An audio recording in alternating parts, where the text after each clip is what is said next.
To listen in Hillsborough County, Florida, where two deputies and a suspect have been shot in Ruskin. Let's listen in to a live press conference happening in Florida right now about, again, two deputies and a suspect shot in Hillsborough County.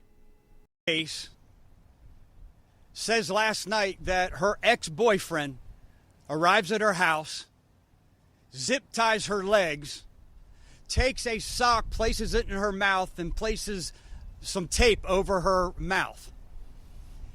Several times throughout the evening, as she gains consciousness and loses consciousness, he tells her, as he's holding her at gunpoint, that he's going to kill her. In the morning, she wakes up and she sees that she's unrestrained. She gets in her car. Let me back up. She sees that she's unrestrained. Her ex-boyfriend's still in the residence. She says, I have an appointment that I can't miss. I must be at. Fortunate for all of us, he allows her to leave the residence at this point. Make no mistake about it. She was a hostage. She was held captive all night long. She's able to leave in the morning, and she comes to our district office here in the south end of the county, seeking an order of protection. After telling the deputy what occurred last night, he tells her we have a lot more going on here. There's a lot of criminal acts that this suspect needs to be held accountable for. We have a much more of something larger than an order of protection. So at this time, deputies start doing what they're trained to do. They find out who our suspect is. They find out where he lives, what kind of car he drives. And as they're getting this information, they come here to Shell Point Road in Ruskin. And they now believe that our suspect's inside, and he's alone by himself. Still believed to be armed. So at this point, there's no need to rush things. This is where innovation greatly assists law enforcement. One of our trained deputies that are trained in drone operations launches a drone. And now the drone is doing surveillance instead of our deputies having to be so nearby and so close to someone we know is violent, already proven that he's violent, and someone who's armed. At some point, as they're in the general vicinity, the drone deputy says, our bad guy is leaving the residence. Our bad guy is headed towards the parking lot. This parking lot now is occupied by some repair workers in this complex, and he's headed towards the car. Now our deputies, as they do each and every day, now they have to go towards danger. They're forced to face danger. They begin to move in as they identify, hey, this is our suspect, this is our bad guy, let's go take him into custody. As the first deputy arrives on scene, he pulls in by the vehicle, and the bad guy has opened now his van, opens up the side door of his van. What you can see from the body cam footage and the drone footage is that he now, our suspect, punches his hand through the car so he can get a better shot at this deputy sheriff, and he opens fire as the deputy sheriff immediately gets out of the car. The car door's not even closed, and he's faced with a barrage of gunfire. Several rounds striking the vehicle, and unfortunately a round shooting and striking him in the facial area. He immediately falls down.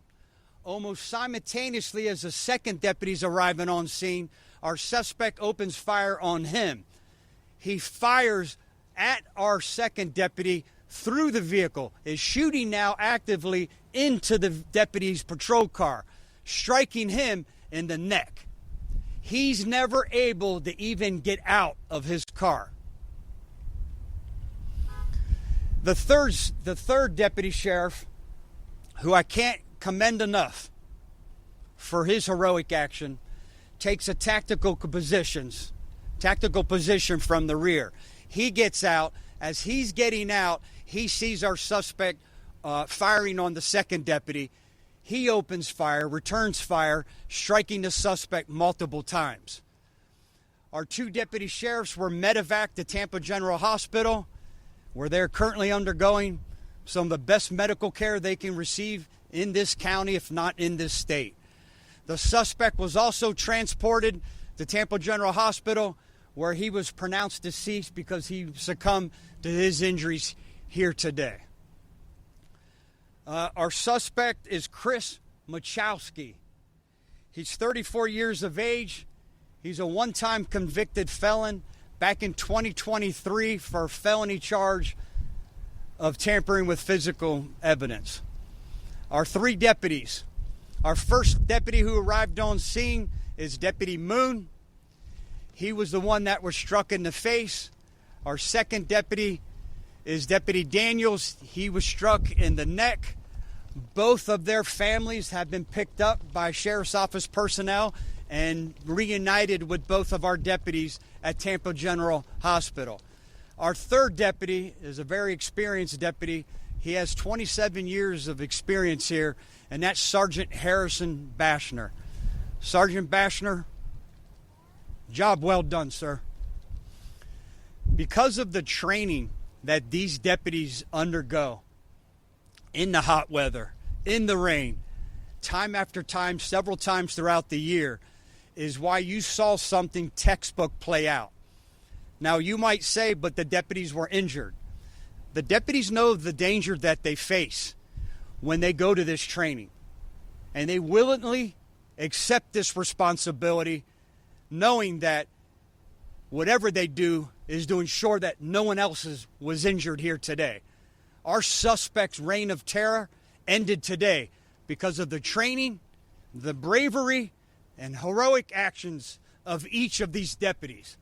I can't thank the responding deputies who responded then to the calls, the pleas for help, as they're in severe agony, not knowing how badly they're injured.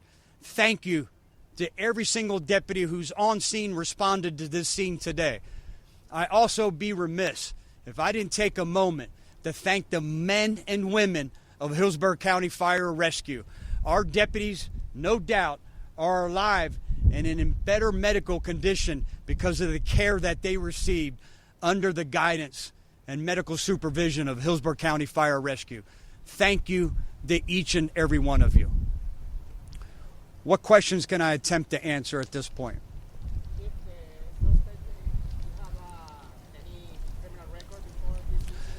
Our suspect is a one-time convicted felon. In 2023, he was charged and convicted of a felony charge of tampering with physical evidence. And again, I'm going to release all the body cam footage that we can and the drone video. We're blurring out the deceased body. We're doing some, I don't want to make it too graphic, but I feel it's important, as I've always been as your sheriff, to be transparent. At the same time, I want you to see exactly the dangers that these deputies faced from the moment they arrived on scene. One of them not even able to get out of his vehicle. Did your first deputy even have time to say anything to him? Did he say anything to the deputy? No, that's what makes this. There was no dialogue. There was never any conversation. When you watch the drone video, watch the body cam footage, when he gets out of the vehicle, the door's not even shut yet, and he's faced with a barrage of gunfire. I did have a chance to meet with the deputies. Fortunate as fate would have it, I arrived on scene when both helicopters were landing, so I was able to run over to the fire rescue and be able to talk to the both deputies. As you can imagine, in severe agony from the injuries and the sensitivity of where these injuries occurred, but both of them speaking, both of them grateful to be alive. Sheriff, it sounds like there's a documented history of possible domestic violence, but it sounds like this situation certainly might have been a case of that. Can you speak to that and what this victim/survivor did? Yeah, we're not able to find any previous documented cases of domestic violence that are reported to us involving our suspect, but I commend the actions of this brave victim who said, I don't want this to happen to me. I'm in fear of my life, and I'm an ex-girlfriend, don't want it to happen to anyone else. So she took the time to come and report it to us. I'm sorry? You could imagine she shook up. She's distraught, but no severe injuries. Again, probably more mental anguish than any type of physical injuries. Thank you, everyone. We will provide that information and get you more updates as soon as we can. Thank you. Okay, an incredibly detailed and thorough press conference there from Hillsborough County, Florida. As you can see, a scary situation that has developed in that area, but the police obviously putting a number of resources, time, effort, and focus into resolving that situation.